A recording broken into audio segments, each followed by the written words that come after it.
അസ്സലാമു അലൈക്കും. നിങ്ങൾ ഒരിക്കലെങ്കിലും ചിന്തിച്ചിട്ടുണ്ടോ, എനിക്ക് ദുആ ചെയ്യുമ്പോൾ മറുപടി ലഭിക്കുന്നില്ല, നിസ്കാരം ഭാരം പോലെ തോന്നുന്നു, പാപം ചെയ്യുമ്പോൾ മനസ്സിൽ വേദനയില്ല. ഇത് ഒരു സാധാരണ കാര്യമാണോ, അല്ലെങ്കിൽ അള്ളാഹു നമ്മളെ വെറുക്കാൻ തുടങ്ങുന്ന അടയാളമാണോ? അള്ളാഹു വെറുക്കുന്നു എന്ന് പറയുമ്പോൾ അതിന്റെ അർത്ഥം അള്ളാഹുവിന്റെ അസന്തോഷം എന്നതാണ്. അതായത് നമ്മുടെ പ്രവർത്തികൾ തെറ്റായ ദിശയിലാണെന്ന ഒരു മുന്നറിയിപ്പ്. അള്ളാഹു നമ്മളെ വെറുക്കാൻ തുടങ്ങുന്ന അടയാളങ്ങൾ: 1. ഹൃദയം കട്ടിയാകുക. പാപം ചെയ്യുമ്പോൾ മനസ്സിൽ കുറ്റബോധം ഇല്ലാതാകുക. ഖുർആൻ കേൾക്കുമ്പോൾ പോലും സ്വാധീനമില്ല. അള്ളാഹുവിന്റെ സ്മരണയിൽ ഹൃദയങ്ങൾ ശാന്തമാകുന്നു. ഖുർആൻ ഹൃദയം ശാന്തമാകുന്നില്ലെങ്കിൽ അത് ഒരു വലിയ മുന്നറിയിപ്പാണ്. ഒരു തെറ്റ് ചെയ്താൽ മനസ്സിൽ ഖേദം തോന്നണം, പക്ഷേ പാപം സാധാരണ കാര്യമാണെന്ന് തോന്നാൻ തുടങ്ങുകയാണെങ്കിൽ അത് അപകടകരമായ അവസ്ഥയാണ്. 2. നിസ്കാരം ഭാരമായി തോന്നുക. നിസ്കാരം ചെയ്യാൻ അലസത. അസർ, ഇശാ, ഫജർ എന്നിങ്ങനെ നിസ്കാരങ്ങളെല്ലാം താമസിച്ച് നിസ്കരിക്കുക. നിസ്കാരം ഉപേക്ഷിക്കുന്നത് അല്ലെങ്കിൽ സ്ഥിരമായി വൈകിക്കുന്നത് വളരെ വലിയ മുന്നറിയിപ്പാണ്. അള്ളാഹുവിനോടുള്ള ബന്ധം കുറയുന്ന ആദ്യ ലക്ഷണം ഇതാണ്. 3. ദുആയ്ക്ക് മധുരം ഇല്ലാതാകുക. ദുആ ചെയ്യുമ്പോൾ മനസ്സിൽ ബന്ധം തോന്നുന്നില്ല, വായ പറയുമ്പോൾ ഹൃദയം ശൂന്യം. മുഹമ്മദ് നബി സ്വല്ലല്ലാഹു അലൈഹി വസല്ലമ തങ്ങൾ പറഞ്ഞു, ഹലാൽ ഭക്ഷണം ഇല്ലാത്തവന്റെ ദുആ ഉയരില്ല. മുമ്പ് ദുആ ചെയ്തിരുന്ന ആളിനെ ദുആ ചെയ്യാൻ മനസ്സില്ലാതാകുന്നത്, ഇത് അള്ളാഹുവിനോടുള്ള ബന്ധം ദുർബലമാക്കുന്ന ലക്ഷണമാണ്. 4.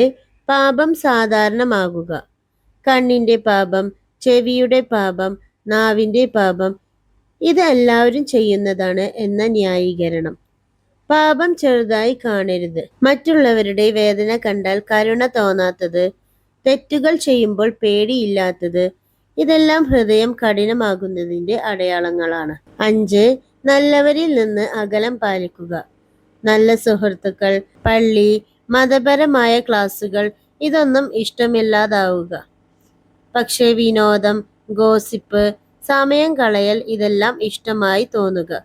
ഇത് ഹൃദയം വഴി തെറ്റിക്കുന്ന അടയാളമാണ്. നല്ല കാര്യങ്ങളിലേക്ക് നയിക്കുന്നവരെ ഒഴിവാക്കി തെറ്റിലേക്കുള്ള കൂട്ടുകാരെ തിരഞ്ഞെടുക്കുന്നത് ഏറ്റവും വലിയ മുന്നറിയിപ്പാണ്. 6. പാപത്തിന് ശേഷം തൗബ ഇല്ല. പാപം ചെയ്തു, പക്ഷേ തൗബ ചെയ്യാൻ മനസ്സ് അനുവദിക്കുന്നില്ല. നാളെ നോക്കാം എന്ന് നീട്ടിവെക്കുക. തൗബ ചെയ്യാൻ പോലും തോന്നുന്നില്ലെങ്കിൽ അത് ഏറ്റവും ഭയപ്പെടുത്തുന്ന അവസ്ഥയാണ്. 7. ഖുർആൻ ഓതാനും കേൾക്കാനും താല്പര്യം കുറയുന്നത്. ഖുർആൻ കേൾക്കുമ്പോൾ അല്ലെങ്കിൽ ഓതുമ്പോൾ മനസ്സ് ശാന്തമാകാതെ ബുദ്ധിമുട്ട് തോന്നുന്നുവെങ്കിൽ അത് ഹൃദയം കടുപ്പമാകുന്നതിന്റെ അടയാളമായി കാണാം. 8. സമയം വെറുതെ കളയുക. ജീവിതത്തിന്റെ ലക്ഷ്യം മറന്ന് മുഴുവൻ സമയങ്ങളിലും കളിയിലും അനാവശ്യ കാര്യങ്ങളിലും ചെലവഴിക്കുക.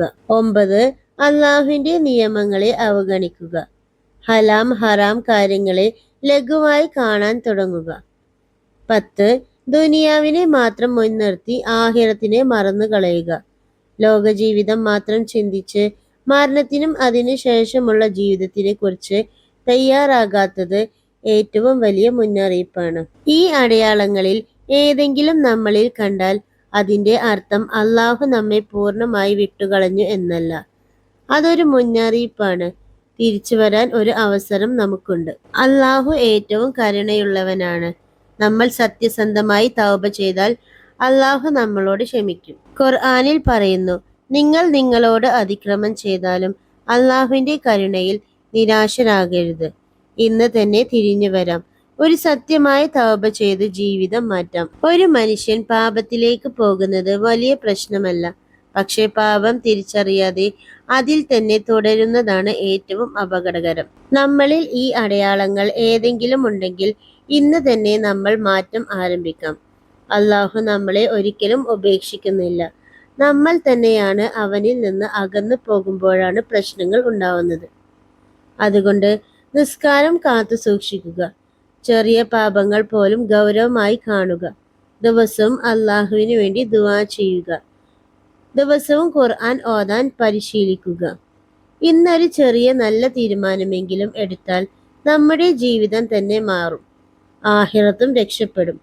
അള്ളാഹു നമ്മെ തന്റെ പ്രിയപ്പെട്ട അടിമകളിൽ ഉൾപ്പെടുത്തട്ടെ. നമ്മുടെ എല്ലാ പാപങ്ങളും പുറത്തു തരുമാറാകട്ടെ. ആമീൻ. അസ്സലാമു അലൈക്കും വറഹ്മത്തുള്ളാഹി വബറകാതുഹു.